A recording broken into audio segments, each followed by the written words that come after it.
Les deux là commençaient à invoquer le nom du papa. On l'avait invoqué. On l'avait invoqué, tellement qu'on avait appelé. Ces deux démons-là étaient même fatigués. Ils avaient tellement invoqué au point que ils étaient troublés parce que le papa ne venait pas. Le miroir ou l'écran était toujours là intact. Il n'y avait rien.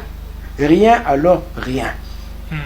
Et maintenant, qu'est-ce qui s'était passé? Tellement qu'on avait fait et qu'il n'y avait pas de réaction, c'est comme ça que le premier ministre de Satan va lui-même ordonner à nous tous qui étions dans la salle, plus de 5000, que nous puissions invoquer le nom d'une seule personne.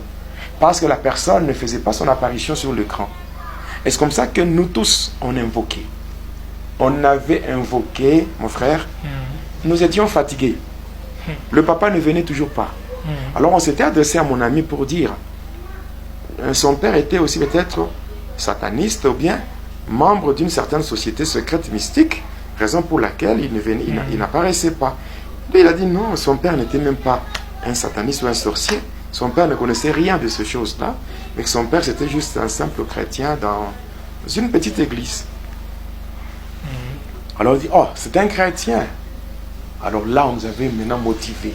Il fallait, parce que si un sataniste tue un homme ordinaire, il reçoit des avantages, une récompense. Ce n'est pas comme proportionnel. Ce n'est pas proportionnel au sacrifice d'un chrétien. Donc quand un sataniste sacrifie un chrétien, on lui donne beaucoup d'argent, on lui donne beaucoup de faveurs. Et c'est comme ça par rapport à cela. Donc on était obligé de faire tout ce qui était en notre pouvoir pour éliminer ce papa. On l'avait fait, on avait invoqué des démons tels que les démons méchants ou les esprits méchants, les esprits qui sont chargés uniquement pour tuer, tels que Asdamon, Asmodée, Kitutamurita et tout. On les avait invoqués et malheureusement, ils ne venaient toujours pas. Et comme ils ne venaient toujours pas, alors, et comme nous on continuait à invoquer, pendant qu'on continuait à invoquer, qu'est-ce qui s'était passé au niveau de l'écran? Au lieu que le papa apparaisse, il y avait une croix. Juste une croix.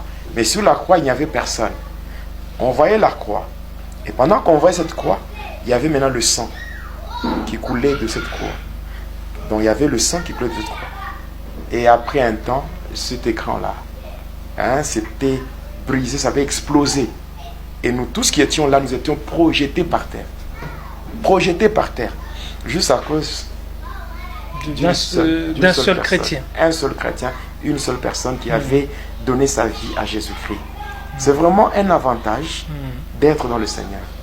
Parce que le jour où le diable cherchera à mettre fin à votre vie, vous ne saurez même pas.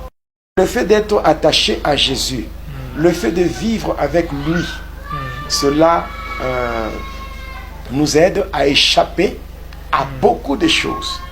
Parce que le jour du malheur, on ne saura même pas qu'on est visé ou on est attaqué par Satan. Mais cependant, le Seigneur va nous protéger. Alors, tellement que quand nous étions projetés par terre, que nous étions tombés.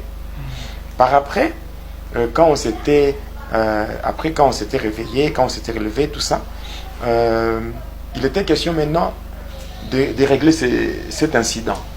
Alors on tonnait sur mon ami là, on a tonné sur lui, on a dit tout ce qu'il fallait dire, l'insulter, l'injurier et tout. Maintenant au final, qu'est-ce qui s'était passé? On avait pris le poison en poudre, physiquement, et on avait donné à mon ami, et en lui disant que, à cause de ce qui s'était passé, nous, à notre niveau, on ne pouvait pas tolérer ou accepter un tel incident. Donc on ne pouvait pas accepter la défaite. Par conséquent, il fallait nécessairement que ce papa meure. Et on avait donné le poison à mon ami. Et moi, on m'avait dit, comme c'est toi qui l'avais amené ici, tu iras avec lui pour vérifier, pour être là lorsqu'il sera en train de mettre le poison, que tu puisses voir de tes propres yeux. C'est comme ça qu'on était rentrés. Nous étions rentrés. Et quand nous étions arrivés, un jour, nous étions partis voir les parents de mon ami. À Lubumba, à Likasi, quand j'ai camine, le quartier d'Ac. Oui, c'est là. Et nous étions arrivés là-bas. On était arrivés. Le papa n'était pas à la maison.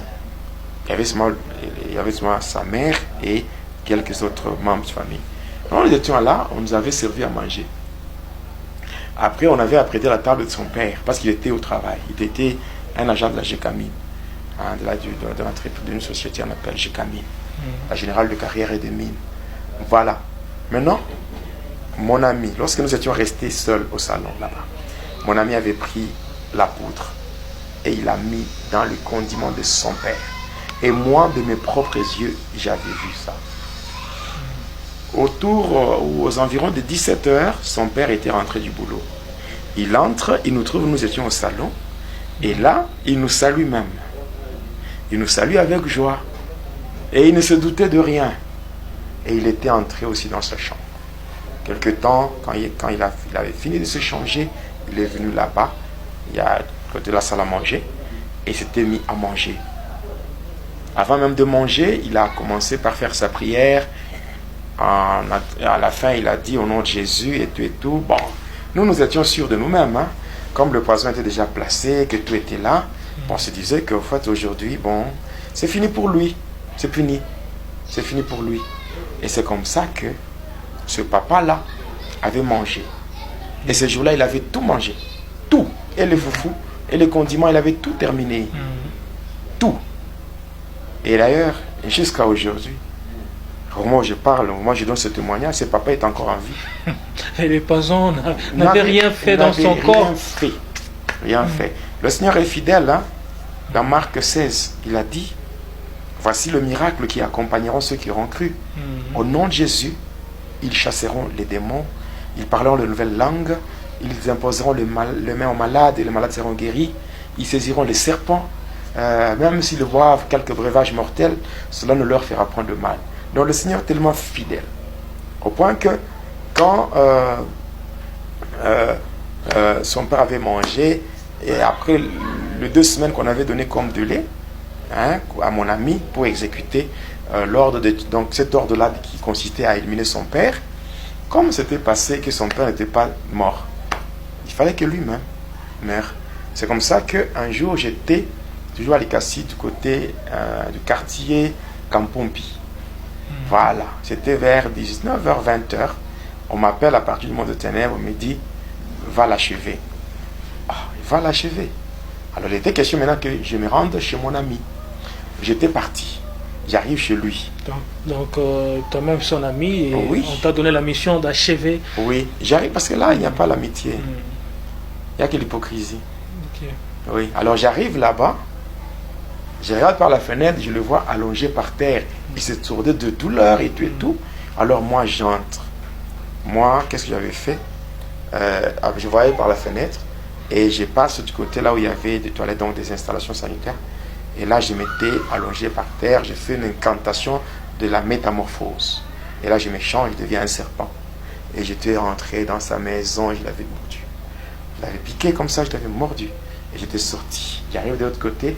J'ai fait encore l'incantation. Et lui n'avait rien vu? Il avait vu le serpent. Il avait vu le serpent? Le serpent, oui. Et alors, je passe à l'autre côté, je m'échange, je redeviens humain. Et je rentre. Mais ce n'était même pas accouru pour tuer les serpents. J'arrive là, dans la maison. Maintenant, cette fois-là, je suis humain. Je trouve par terre en train de se tordre de douleur. Il s'est débattu, tout ça. Et donc, vous l'avez mordu? Oui. Et après, vous êtes... rentré. Cette fois-là, je viens maintenant pour le secourir.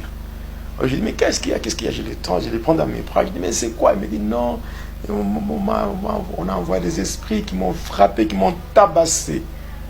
Ils m'ont tabassé sérieusement. Et puis, il y a quelques minutes, il y a aussi un serpent qui est entré, qui m'a mordu. Et je regarde d'un côté, il y avait un morceau de bois.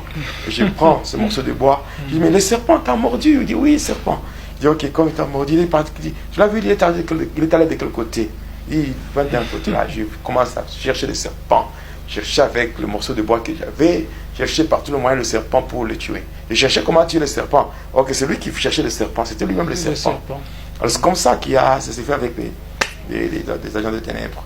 Et bon, j'étais parti, j'ai dit non, le matin, je viendrai très tôt le matin, je te prendrai pour t'amener à l'hôpital. Et déjà, j'étais parti vers 22h, il était mort et puis c'est fini. Et le lendemain, là,